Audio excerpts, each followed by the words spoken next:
Hello, Brenda. I'm thrilled to have you here and to learn more about bees and about your work today. Please give us a short introduction. Who are you and what are you doing? Good morning, Stephanie. My name is Brenda Cuevas, and I would like to say that I'm a bee guardian. I don't like to identify as a beekeeper. And my work involves protecting them, providing a safe environment for them to thrive. And in return, they gift me their honey, their nectar, their wax that I process and make some beautiful candles. And I've also been diving into offering workshops lately. As a matter of fact, I have one tomorrow scheduled.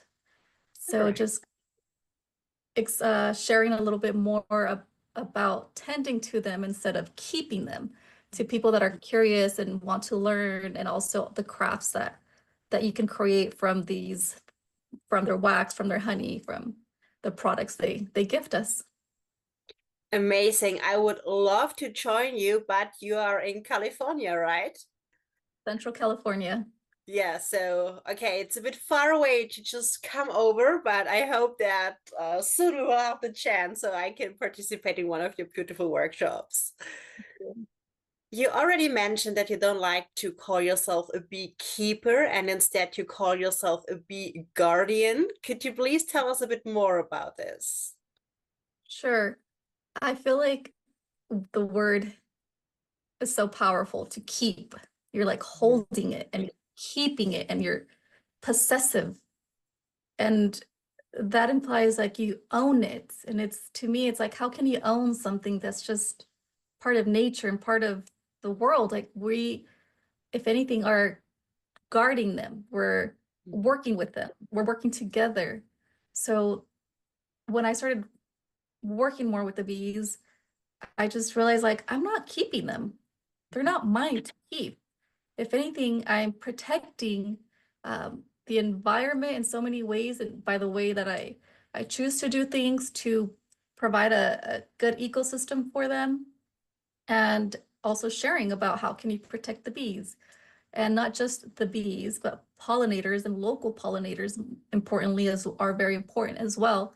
So I feel like I strayed away from calling myself beekeeper. And people also, I feel like, assume a beekeeper is somebody like that has like hundreds of hives and they're like mass producing honey. And I respect all people that are working with the bees and that have a business as beekeepers, and that's what they have mass productions.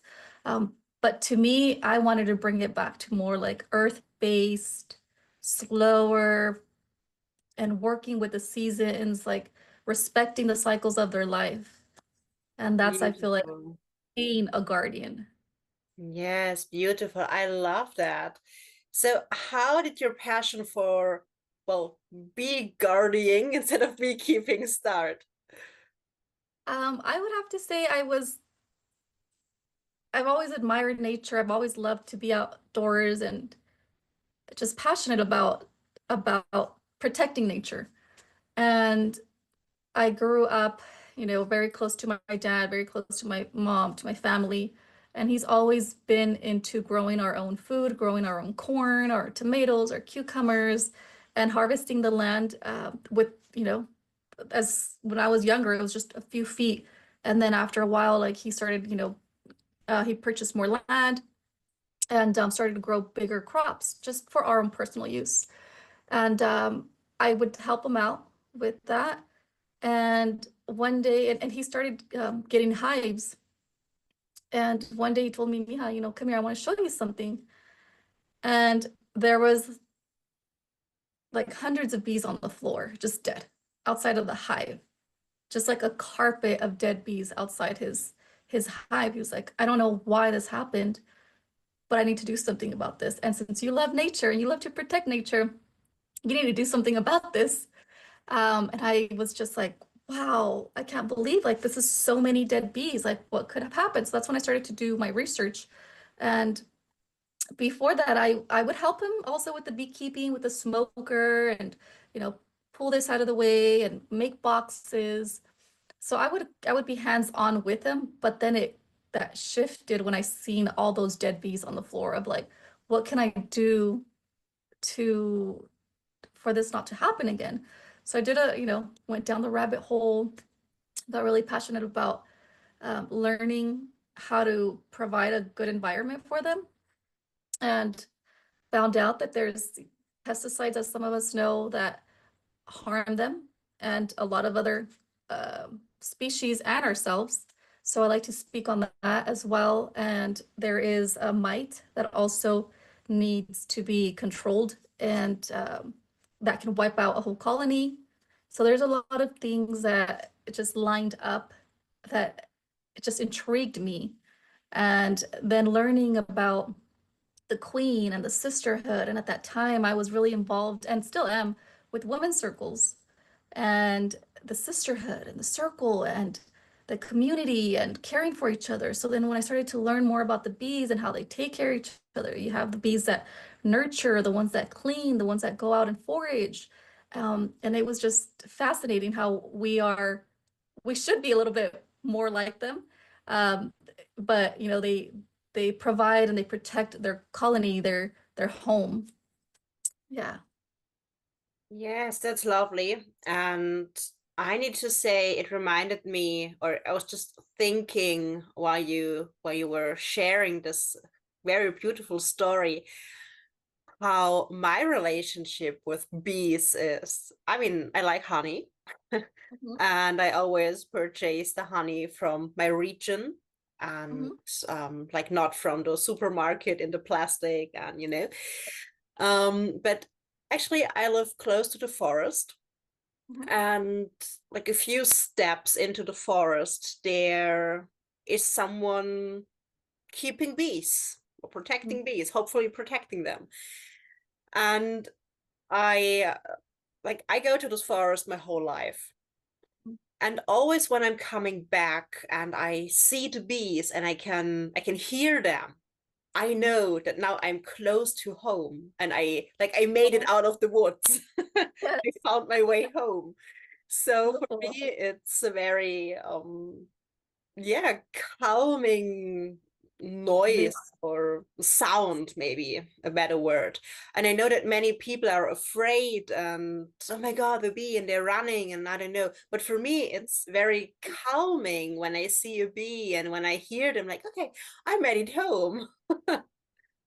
Yes. yes. There's a lot of people that are scared and have a No. phobia as well. Um, but it's like you said, they're very calming if you have the opportunity to be near a hive, either in a box with the Yeah. beekeeper and just sit there. And that's how I did a lot of my work at the beginning, just sitting there, like, Mhm. just listening, the humming, and just watching them go in and out or go to the flowers like that. I knew that they would pollinate and that had a lot of nectar and pollen, and they just were just in and out. And I would just stand there and just observe them come and go, and just fascinating how Yeah. these little just creatures do so much for us. Yes, absolutely. And it's like you said, it's a giving and a taking or a sharing. And we shouldn't just take, I mean, we never should just take from anything in nature or anyone in nature. But I think, and this is why I invited you, I think this is such an amazing approach on this topic and on nature in general. And I'm a yoga teacher, and there is a breathing technique that works with the humming, Mhm. and I think this is something that even if you're afraid of bees, I mean, maybe you can change that. But it's something that we can practice in our daily lives and we can learn from the bees. And this is what's bringing me to my next question for you. What lessons are the bees teaching you for your life? Well, the bees have taught me how to work with the seasons. They have their seasons. They're not producing full blast like all year long. Winter comes, they're not like hibernating like bears, but they slow down. and they forage very little because to there's little flowers. Like there's not a lot for them to um, go and out and get. So it's kind of like us. We need to slow down during the winter.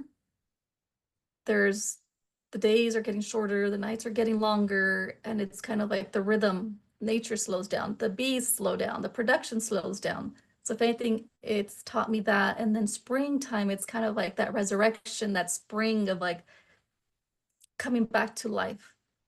Um, so this winter particularly, they taught me a lot because I had to move my hive um, and start new.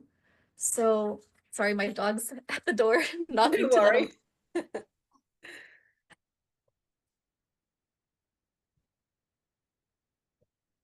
So the sorry, back to the question. What have they taught me, right? Yes.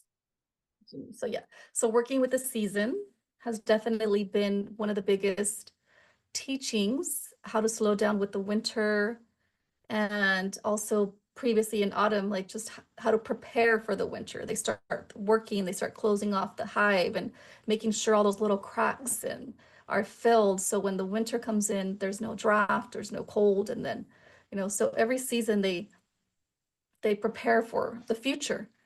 Then springtime, they know there's plenty of the of flowers out there for them to gather. So they're working, and when they say they work themselves to death. They literally do. In the spring and the summer, they are working, just going out, the harvest, the ones that go out, they go out and come back, just repetitive, repetitive. And they work so much that they have a really short lifespan because they work themselves to death. So that's another thing that teaches me to like, it's okay in the springtime and the summer to work and produce, but also be mindful of like the time that you have to do this. And then winter comes and then they really slow down. They do live a longer life. They do have a longer lifespan during the winter because they're not working as much. So yeah, that's what they've been really teaching me this year, is just to slow down and work with the seasons of nature. Yeah, rest is definitely more than necessary. I think it's very important. And I mean, I knew that bees have a shorter lifespan, but I did not know that they literally work themselves to death. Mhm. And I always think it's very interesting our wording or what we are saying. And maybe I'm just a Absolutely. bit a freak on that because I studied linguistics. I don't know. But we have here in German like a saying, we say we work like a dog, but maybe we should change it to work like a bee because I never saw a dog really like working to death. That's Yeah, super the power of interesting. words, I agree. I love that you're bringing that up because that's the same thing as, the beekeeping, beekeeper, bee guardian, and the power of our words are very important in how we use them. So yeah. Exactly, yes. Um, you mentioned that you're teaching workshops, and I guess this is one answer to my next question. But how do you raise awareness about the importance of bees and environmental sustainability? Um, I would like to say that I like to share about how like people just assume the bees and honey and they forget what comes before the honey Mhm. and the importance of having a garden that will be a place for bees to come and pollinators to come. And taking that back even more, what are you doing to the land? Are you using pesticides? Are you fumigating? Because the bees will come and pick that up, take it back to their hive, and poison themselves literally. And it's also teaching us that we're also poisoning ourselves. Like if we're poisoning these little creatures, we're poisoning ourselves as well with the pesticides, with all these toxins that we put into our soil, into our body. So I feel like it's such a big responsibility that I have. It's not just to talk about the bees save the bees. It's like save the bees, but how can we do that? We start in our garden. We start at home, like you mentioned, purchasing from your local beekeepers, bee guardians, and purchasing local honey that will also benefit you and benefit the local economy, instead of buying honey that comes from 10 different hives around the world that they just mass, produce into these little plastic bottles. And yeah. Yeah, it's really a big picture, and we need to see the big picture. It's not just one thing, but Mhm. it's everything is related. Everything is in connection. Yes, absolutely. So I just fell in love with bees because I think things that I saw on your Instagram account and how you are speaking about bees is it's such an interesting perspective, and I think people who can see the video will agree that you can see that you are really advocating for the bees and you really love them and you love the connection to the land. And I think this is just beautiful. And I would like to support that. So, what advice would you give people who want to be a bee guardian too? And what is a good way to start? Observing, observing is a good way to start, and just being familiar with your local terrain. If people that are in the desert also can keep bees, it'll be a little bit more challenging. People that go through really tough winters can have bees, but it'll just be a little bit more difficult to maintain them and provide a all year long, like sustain them. So just first of all, be aware of where you're at, the land that you're on, and also the garden. If you're able to have a garden that has local native plants that will attract bees and pollinators, usually flowers that are open. Uh, they like sunflowers. They love sunflowers. There's so much for them to. There's just like a little buffet. They just eat so much, and they're just all over. There's so much pollen. There's so much for them to take. So if you can't have a garden, if that's not possible, there's also community gardens, and there's usually people that have a hive in those community gardens that they tend to. There's also local beekeepers that are hobby beekeepers that aren't, have 20 hives, and they're not making a big, um, they don't have a company from that. They just enjoy 20 it. sounds a lot for me. What was that? Sorry. Oh, I mean, yeah, there's 20 people is that is a huge number. yeah, big numbers. There's people that have, pallets of, and they move just from orchards to orchards. So it's like a big industry.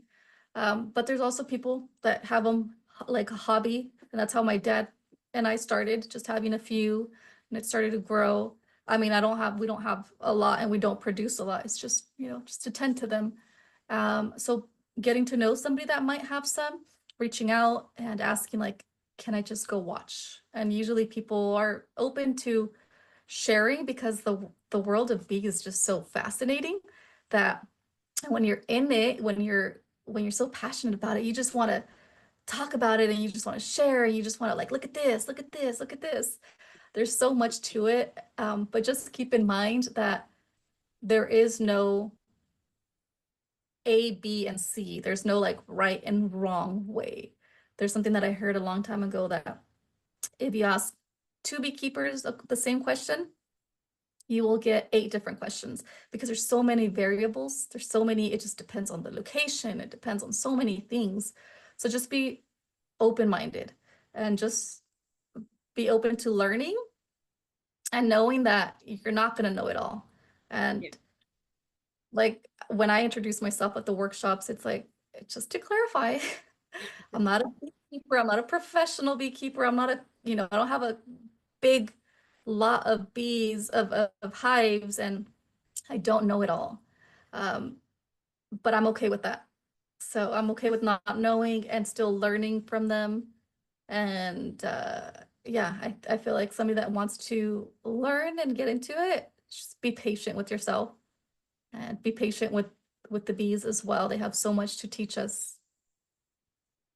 I've heard that you are the best teacher for what you are currently learning. Oh, I love that. Because I think it I is love that when you're learning something, then you really, not just that you're into the topic, but you find ways to understand and to explain and to connect to other things and to make things easier, to explain things easier to yourself. And I think when you share that, then you make it much more accessible to other people. So I can imagine that you're a wonderful teacher and you're teaching a lot better than maybe someone who's teaching for 20 years and is far away from the beginning or excitement. learning Excitement. age. Yeah. So I would like to end with my 7 quick questions. You don't know what they are, but don't worry. They're called quick questions for a reason. It's just to get you to know a little bit better and yes, maybe also a little bit more about the bees. If you want to answer on behalf of the bees, that's also fine. So the first question is, how do you like your coffee? How do I like my coffee? It's funny you ask because I just started drinking coffee Really? recent. I would say maybe 2 years ago, 3 years ago. I've never been a big coffee drinker. I'm always drinking tea, green tea. But oat milk, I tried one day, like, I don't know, an oat milk latte, and I was like, wow, this is pretty good. So I don't drink black coffee. I can't drink straight coffee. It's no sugar, no syrups. It's just like, yeah, Okay, so you prefer tea. yes, I'm a big tea, Yeah, me too. drink tea. I get it. So, what is your favorite food? My favorite food would have to be Mexican food.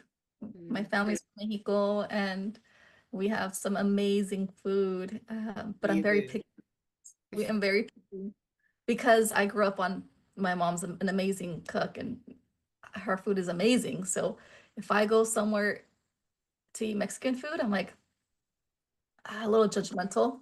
Like, oh, Yeah. my mom's better. Love Mexican food. It's so funny because today I went to lunch with a Mexican friend and I asked her about yeah, I mean they promote themselves as a Mexican restaurant where I live here in Mannheim. And I asked her, what do you think about that restaurant? And she just went like, You call this Mexican? I wouldn't call this Mexican food exactly. So I get it. I had the pleasure to visit Mexico several times and to try homemade food and real Mexican food, and I absolutely love it. So yes, I would agree on that. The next one is not really a question. Describe yourself with 3 words, please. Hmm. Passionate, patient, and loving. Love that. So, what or who inspires you? Nature, earth. I can't really say like a person. It's just like nature. And if you think about it, we're all nature. Everything is nature. So just life inspires me. Love inspires me. I can't sum it up to one thing. It's so difficult. Yes and no, because I think nature is a really good answer and it contains everything that you mentioned. And yeah, love your answers. So now we speak about the person. Which person from the past would you like to meet?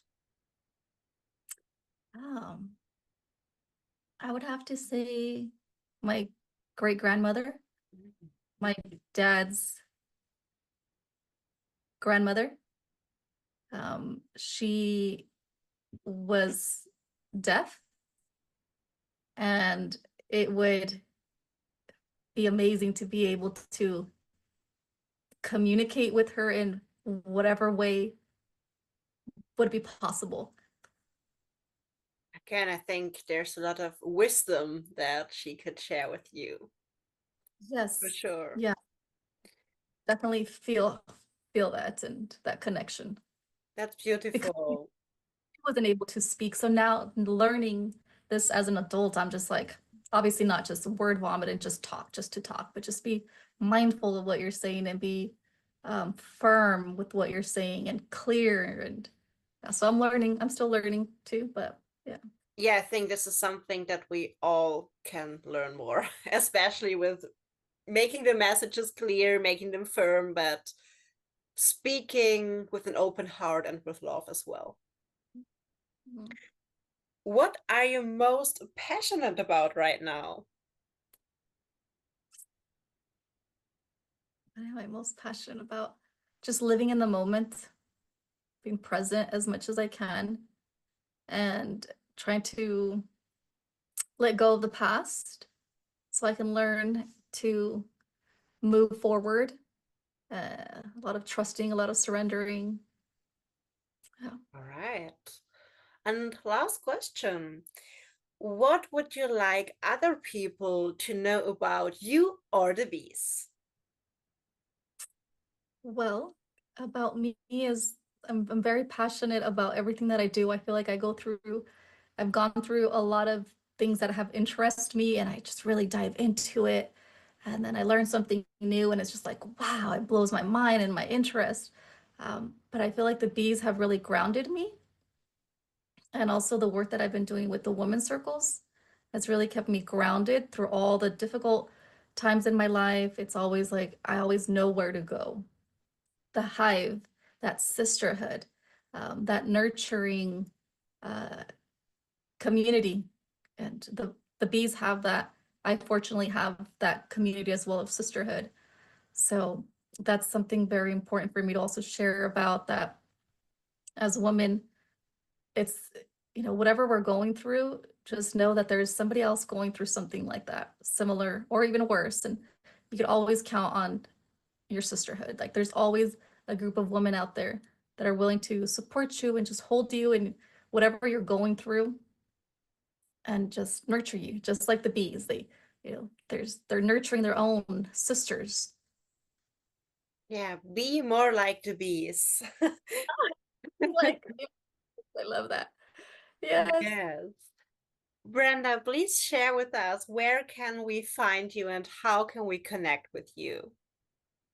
Well, I had a website on for a little bit, but it's just so much work. I let that go.